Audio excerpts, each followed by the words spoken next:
میں اس میں ایڈ کرتا ہوں اور آخر میں جو سب سے امپورٹنٹ پوائنٹ ہے وہ NFC کا جو ہے وہ کہتا ہوں، لیکن جو زبیر صاحب نے باتیں کی ہیں اس میں 2-3 چیزیں ایڈ بھی کرنا چاہتا ہوں۔ سب سے پہلے تو یہ کہ واقعی جس طریقے سے کل یہ پریس کانفرنس اناؤنس ہوئی، ہمارے خیال میں تو یہ حکومت جو تقریباً 4 سال ابھی رہی ہے کہ یہ کوئی اپنا پرفارمنس سکور کارڈ بتا رہے تھے کہ ہم پاکستان کو یہاں سے یہاں لے گئے، اور کوئی میرے خیال میں یوٹیوب پہ 1 گھنٹہ 28 منٹ کی ویڈیو پڑی تھی، اور وہ دیکھ کے میں حیران ہوں کہ 6-7 وزیر ہیں، کسی نے کچھ کہا ہی نہیں۔ لگتا ہے کسی نے زبردستی ان کو بٹھایا تھا کہ جا کے کہو کہ اکانومی پہ بات کرو کیونکہ بڑی تنقید ہو رہی ہے، اب کچھ کہنے کا نہیں ہے۔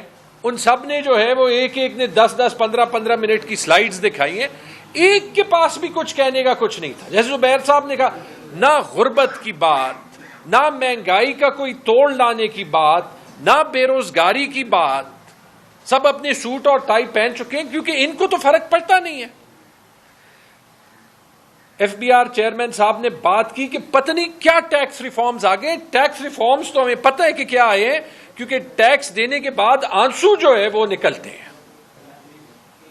آج سے میں صرف ایک چیز کہنا چاہتا ہوں کہ یہ ٹیکس ریفارم ہے، یہ تو سب کو پتا ہے کہ 1 روپے انہوں نے تاجروں سے نہیں لیا۔ جو پھنسا ہوا ہے ٹیکس نیٹ پہ، اس سے 50% تک نان سیلریڈ میں، 40% تک سیلریڈ میں، اس کے اوپر 17% GST ہر چیز میں، یعنی آپ 3 روپے کا کام کرتے ہیں، 2 روپے آپ سرکار کو دیتے ہیں اگر آپ ٹیکس نیٹ میں ہیں۔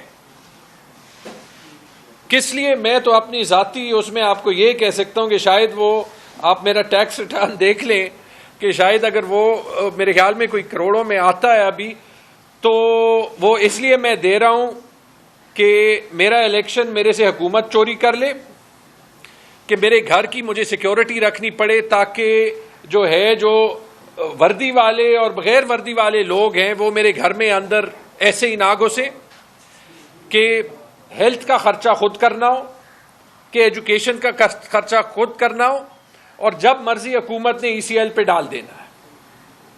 اس سب کے لیے ہم جو ہے وہ ٹیکس دے رہے ہیں۔ کہتے ہیں کہ بڑے ٹیکس ریٹرن بڑے ہیں کہ تقریباً 5.9 ملین ٹیکس ریٹرن لوگوں نے فائل کیے، اس میں آپ دیکھ لیں تقریباً 40% لوگوں نے ٹیکس دیا ہی نہیں ہے، صرف کاغذ بھرا ہے۔ اور سب سے مزیدار بات، ان کے ایک اسپوکسمین ہیں، انہوں نے بات کی کہ دیکھیں یہ تنخواہ دار طبقہ جو ہے، آپ کی ہماری بات کرتے ہیں کہ جو تنخواہ دار طبقہ ہے یہ ویسے روتے ہیں، ان کے ٹیکس کا تو کوئی خاص مطلب ہی نہیں ہے کہ ان کا سارا ٹیکس صرف 500 ارب بنتا ہے، جبکہ ہماری ٹوٹل ریونیو کریکشن تو جو ہے وہ کوئی 13,000-14,000 ارب ہے، تو 5% بھی نہیں بنتا۔ تو اورنگزیب صاحب اگر 5% بھی نہیں بنتا، صرف 500 ارب ہے اور یہ بے معنی ہے، تو مہربانی کر دیں آدھا کر دینا، تاکہ آپ کے لیے تو مقصد نہیں ہے، ہمارے لیے تو 50% ٹیکس دے کے بس ہو گئی ہے۔ پھر اسی لیے تو جو ہے وہ یہ لوگ جاتے ہیں۔ یہ ایک کنفیوزڈ حکومت ہے، یہ ایک نااہل حکومت ہے، یہ ایک انلیجٹمیٹ حکومت ہے۔ یہ جو کل کی پریس کانفرنس تھی اور یہ جو 27ویں آئینی ترمیم ہے، یہ ان کی ہار ماننے کی ایڈمیشن ہے۔ اس سے بہتر ہے یہ ریزائن کر کے یہ ملک چھوڑ دیں۔ جو ان کے ہائیبرڈ ماسٹرز ہیں وہ ان سے ریزائن کرا دیں، ان کا نام بھی جو ہے وہ یہ خراب کر رہے ہیں۔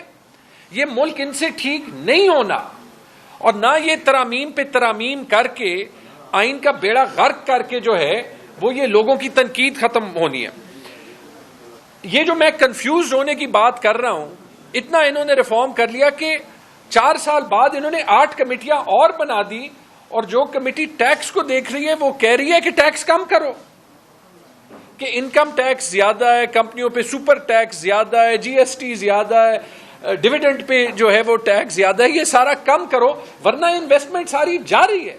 یہ اخباروں میں آیا تھا، آپ سب نے رپورٹ کیا تھا۔ تو اگر یہ اصلیت ہے تو آپ ہم سے کیوں 50% ٹیکس دے رہے ہیں؟ کنفیوژن کی انتہا ہوتی ہے۔ اچھا، پاور منسٹر نے کہا کہ پتہ نہیں پاور میں کیا کیا ریفارم ہو گیا، آپ مہربانی کریں اسلام آباد سے باہر جائیں، یہ قریب خیبر پختونخوا ہے، کسی کے پاس پاور ہے ہی نہیں۔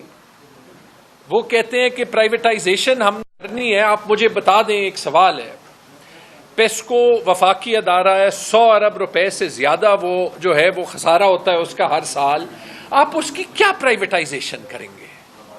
کون اس کو لے گا؟ وہ خسارہ کون برداشت کرے گا؟ اس میں جو انویسٹمنٹ کرنی ہے جو وفاقی حکومت نہیں کر رہی, کون وہ کرے گا؟ لوگ تو اپنے میٹر پھینک کے سولر پہ جا رہے ہیں, اور سولر پہ آپ کی یہ اسٹریٹجی ہے کہ آپ لوگوں کو کہہ رہے ہیں کہ سولر بھی نہ لگاؤ, یعنی آپ کو بجلی کا حق بھی نہیں ہے. وفاقی سسٹم دیتی نہیں ہے, دیتی ہے تو 60, 70, 80 روپے یونٹ, اور اگر اس کے بجائے آپ سولر پہ جائیں تو کہتے ہیں کہ سولر آپ نہیں لگا سکتے. یہ جو نیٹ میٹرنگ کے ریٹ تھے یہ نئے گاہک کے لیے آدھے کر دیا, اور میرے خیال میں ابھی پرانے کے لیے کرنے کا پروپوزل 5ویں 6ٹھی بار جو ہے وہ یہ لے جا رہے ہیں. یہ طریقہ یہ ایسے ہے جیسے آپ کو یاد ہوگا جب موبائل فون آ رہے ہیں تو آپ کہیں کہ جی جو پی ٹی سی ایل کے لینڈ لائن ہیں ان کو ہم نے بچانا ہے, تو کوئی موبائل نہ لے, موبائل پہ ٹیکس لگاتے ہیں, موبائل کمپنیز کو آنے نہیں دیتے تاکہ پی ٹی سی ایل خسارے میں نہیں جائے. آپ لوگوں کو جو ہے وہ بجلی نہیں دے رہے, ان کو سولر کا موقع نہیں دے رہے, تاکہ آپ خود جو ہے جو خسارہ آپ نے جو ہے وہ سارے ان ڈسکوز میں پیدا کیا کہ وہ آپ جو ہے وہ کسی طریقے سے ختم کر لیں, اور وہ بھی ختم نہیں ہو رہا. جیسے زبیر صاحب نے کہا, ایک انہوں نے بات کہی کہ ہم نے سرکولر ڈیٹ کا کچھ کیا, اس کے لیے ہم نے قرضہ لے لیا. جی قرضہ لے لیا اور وہ آپ پہ ڈال دیا. جیسے زبیر صاحب نے کہا میرے خیال میں 3.5 روپے یونٹ وہ انہوں نے کہہ دیا کہ 6 سال کے لیے آپ دیں گے تاکہ وہ قرضہ جو ہے وہ آپ اور میں پے آف کر سکیں. پھر سلمان صاحب آئے, انہوں نے رائٹ سائزنگ کی بات کی. وہ میں 15 منٹ سن رہا تھا, انہوں نے کہا پرائم منسٹر صاحب کو اتنی میٹنگز, اتنی پریزنٹیشن دے دی, پھر اتنی ڈپارٹمنٹس کی دے دی, پھر اتنی ڈپارٹمنٹس کی دے دی. پھر ہم نے ایک بات انہوں نے کہہ دی کہ ہم نے یوٹیلیٹی سٹور ختم کر دیا. یہ انہوں نے نہیں کہا کہ کوئی 1 روپے کا فائدہ ہوا ہے. رائٹ سائزنگ کا مطلب کہ کوئی 1 پیسہ بچایا, جیسے جو ہے وہ مصطفیٰ بھائی کہہ رہے تھے کہ ہم نے تو صرف دیکھا کہ آپ نے خرچہ زیادہ کیا. اور یہ رائٹ سائزنگ وقت مجھے یاد آ رہا تھا کہ کل آپ نے جو ہے وہ اناؤنسمنٹ کی ہے کہ وفاقی ملازمین کی گریڈ 22 کی سیکرٹریز کی 85% ہاؤس رینٹ آپ نے زیادہ کرائی ہے. تو یہ ہم سے ٹیکس اس لیے لیتے ہیں کہ 85% ہاؤس رینٹ جو ہے وہ 22 گریڈ کے ملازمین کی زیادہ کر دیں. تو آپ اس کے بعد وہ صوبے کریں گے, آپ کا 12 ارب کا اس پہ خرچہ آ جائے, صوبے کر لے تو 122 ارب آ جائے گا, 10 گنا وہ بڑھ جاتا ہے. پھر آپ جا کے آئی ایم ایف کو کہیں گے, پھر وہ آپ کو کہے گا کہ اور ٹیکس بڑھا دو, اور منی بجٹ ڈال دو. تو یہ آپ کا ریفارم ہے. آپ نے یہ نہیں کہا کہ آپ تنخواہوں کا سسٹم کیسے بہتر کر رہے ہیں, آپ نے یہ نہیں کہا کہ آپ پینشن کا سسٹم کیسے بہتر کر رہے ہیں, آپ نے یہ نہیں کہا کہ یہ جو اتنے زیادہ جو ہے وہ ملازمین ہیں جو کہ کام نہیں کرتے کہ ان کو آپ ریٹرین کیسے کیا کریں گے, کیا پلان ہے ان کے لیے. ریفارم تو اس کو کہتے ہیں نا, اس کو نہیں کہتے کہ آپ پہ اور مجھ پہ ٹیکس لگائیں اور لوڈ شیڈنگ 23 گھنٹے کی کر دیں. انویسٹمنٹ پہ بات کرنا جی ضروری ہے. انویسٹمنٹ پہ کیونکہ انہوں نے بات ہی نہیں کی, کہ نہ یہ غربت پہ بات کر سکتے ہیں, نہ یہ مہنگائی پہ بات کر سکتے ہیں, نہ یہ بات کر سکتے ہیں بے روزگاری پہ, اور نہ یہ کر سکتے ہیں انویسٹمنٹ پہ. زبیر صاحب ایم او یوز کی بات کر رہے تھے, مجھے صرف ایک ایم او یو کا رزلٹ دکھا دیں. ساری ایس آئی ایف سی کی لیڈرشپ اور پرائم منسٹر کھڑے تھے. البیک چکن کی دکان کا ایم او یو انہوں نے کھولا تھا کہ البیک چکن کی دکان کھولے گی, وہ تو لے آئیں. وہ زبیر صاحب 25 ارب ڈالر بھی چھوڑ دیں ایک, وہ تاکہ ہم البیک چکن تو کھا لیں نا. یہاں پہ البیک وہ سعودی عربیہ میں ملتا ہے. انویسٹمنٹ کی یہ حالت ہے کہ انویسٹمنٹ چھوڑیں. جو ایک گروپ تھا پچھلے 20 سالوں میں جو ایک 2 بڑی انویسٹمنٹ ہوئی تھی, ایک کراچی الیکٹرک میں ہوئی تھی, ایک اتصالات میں ہوئی تھی. اتصالات کا ابھی تک $800 ملین کا جو ہے وہ پھڈا ہے وفاقی حکومت سے, وہ سالو نہیں ہوا. اور آج سے کچھ دن پہلے جو 2 انویسٹر جنہوں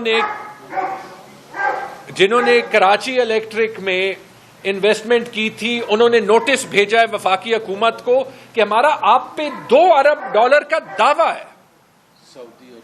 سعودی اور کویتی جو انویسٹر ہیں, الجمع گروپ میرے خیال میں نام ہے, $2 ارب کا کیوں دعویٰ ہے؟ کیونکہ آپ نے کراچی الیکٹرک کی سیل ہونے ہی نہیں دی, آپ اس میں بار بار مداخلت کرتے ہیں, آپ کسی کو منافع بنانے نہیں دیتے.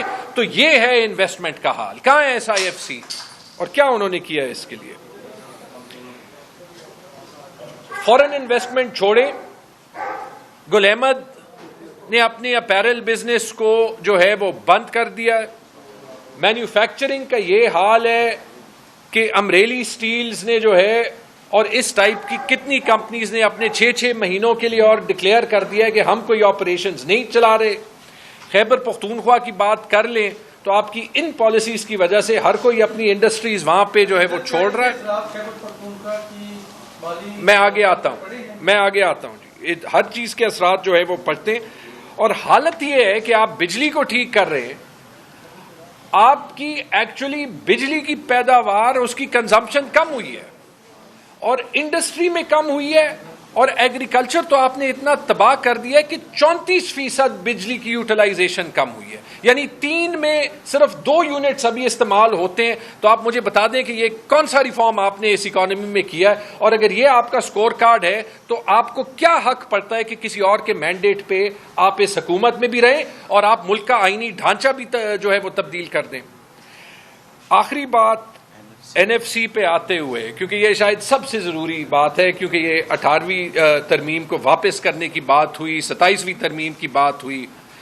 میں نے برما اور نارتھ کوریا اور ایسے ہی کچھ ممالک ہوں گے جس میں اس قسم کی آئینی ترامیم ہوتی ہیں. اتنی بڑی آئینی ترامیم بلاول بھٹو کے ایک ٹویٹ کے ذریعے قوم کو پتہ چلے کہ 2 دن میں وہ 3 دن میں پیش ہو رہی ہے. یہ مجھے بتا دیں کہ یہ کون سے ہائیبرڈ نظام میں بھی ہوتا ہے. NFC میں صوبوں کا شیئر ایسے واپس لینا یہ زیادتی بھی ہے, یہ ممکن بھی نہیں ہے, یہ پاکستان کے لیے خطرناک ہے. اس ملک میں, اور میں ابھی PTI اور TTAP کے رہنما کے طور پہ نہیں بول رہا, اس ملک کو اگر آپ نے ایک فیڈریشن سمجھنا ہے, آپ نے یہ سمجھنا ہے کہ چھوٹے صوبوں میں کیا احساسات ہوتے ہیں, کیا سینسٹیوٹیز ہوتی ہیں, اور آپ حقیقت بھی سن لیں. آپ کہتے ہیں کہ وفاق کو جو ہے وہ بڑے کم پیسے ملتے ہیں. یہ آپ دیکھ لیں, یہ میں نہیں کہہ رہا, یہ بزنس ریکارڈر میں آج سے صرف چند دن پہلے حفیظ پاشا صاحب کا آرٹیکل آیا تھا. حفیظ پاشا صاحب کا یہ آرٹیکل ہے NFC ٹرانسفرز کے بارے میں, اور انہوں نے کیلکولیشن کی ہے اور انہوں نے کہا ہے کہ آج کے سال آئین میں تو یہ ہے کہ NFC کا شیئر صوبوں کو 57% ملے گا, لیکن جب جو آپ صوبے سے آپ وہاں سے یہاں کر دیں گے کیا فرق پڑے گا؟ پینشن کا نظام آپ ٹھیک نہیں کر سکتے, تنخواہوں کا نظام آپ ٹھیک نہیں کر سکتے. یہ بتا دیں اگر NFC کا فکر ہوتا تو آپ یہ جو لیک نیوز ہے اس میں یہ نہیں دیکھتے سب سے پہلے کہ جی فاٹا میں دہشت گردی کی جنگ ہے, ان کو 2018 سے انضمام ہو گیا کہ ان کو اپنا شیئر مل جائے. سنا ہے آپ نے اس میں نہیں ہے فاٹا کا شیئر, 7 سال ہو گئے. آپ تو الٹا وفاق کی طرف پیسے لے رہے ہیں. آپ کو اس کے علاوہ یہ بھی پتا ہے کہ خیبر پختونخوا کی میں بات کرتا ہوں کہ وہ پاپولیشن کی شیئر ہی 1997 کے بعد نہیں پڑے, تو جب آپ صرف شیئر لگا لیں تو 100-200 ارب روپے تو ہر سال کے خیبر پختونخوا وفاق کو اس کے علاوہ دے رہا ہے, 100 ارب روپے فاٹا کے دے رہا ہے. مسئلہ یہ ہے کہ پیسے ہر جگہ کم ہے, معیشت ٹھیک کرنی ہے, معیشت ٹھیک کرنے کے لیے پولیٹیکل سٹیبلٹی چاہیے, ایک مستحکم نظام چاہیے. جس طریقے سے 26ویں آئینی ترمیم پاس ہوئی تھی, اگر آپ اسی طریقے سے ابھی 27ویں آئینی ترمیم پاس کرنے کی کوشش کریں گے, اگر آپ اس طریقے سے ملک کا آئینی نظام جو ہے اس کا بیڑا غرق کرنے کی کوشش کریں گے, آپ نے جو بچا کچھ ہے باقی تو آپ نے کر لیا. ہو سکتے ہیں, میں انفیکٹ ان دی اینڈ یہی کہہ سکتا ہوں کہ جو پولیٹیکل پارٹیز ہیں جو اس کو کامیاب بنائیں گی یا نہیں بنائیں گی, ان دی اینڈ چیلنج ان کو ہی کرنا پڑے گا. DG ISPR تو کہہ چکے ہیں کہ یہاں پہ ہائیبرڈ نظام بھی نہیں ہے, تو جب نہیں ہے یہ PMLN اور پیپلز پارٹی پہ ابھی رسپانسبلٹی ہے کہ جو ووٹ کو عزت نواز شریف دینا چاہتے تھے یا جو جمہوریت بہترین استحکام ہوتا تھا کہ اب اس کے ڈیفینس میں بلاول ٹویٹ صرف نہ کریں کہ اس کے اگینسٹ سٹینڈ لیں. ہم بھی پھر اس کے ساتھ ہوں گے، اور اگر نہیں لیتے تو پھر اس ملک کی تباہی کا یہی ذمہ دار ہوں گے. بہت بہت شکریہ.